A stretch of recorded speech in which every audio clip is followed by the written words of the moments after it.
Hello, আসসালামু আলাইকুম। আজকে আপনাদেরকে দেখাচ্ছি যে লাউর মুরাব্বা দুধ দিয়ে। এখন দিচ্ছি যে চালের গুঁড়া, মানে চালের গুঁড়া দেয় না, আমি দিচ্ছি আর কি। এটা আনকমন হবে, একবার বানিয়ে খেয়ে দেখি কীরকম হয়,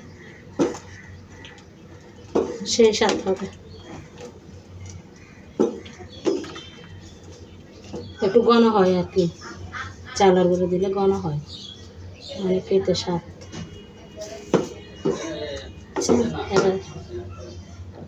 এরপরে দিচ্ছি যে ঘি, 1 চামচ দিয়ে দিচ্ছি ঘি। আমরা চিড়িঙ্গারা বলি মুরাব্বা, আর অন্য ডিস্ট্রিক্টের আবার বলা শ্যামাই, লাউর শ্যামাই বলা। এই দুধ আগে দিয়ে দিয়েছি। এবার দেবো তো নারকেল একটু পরে দেবো, এখন দেবো না।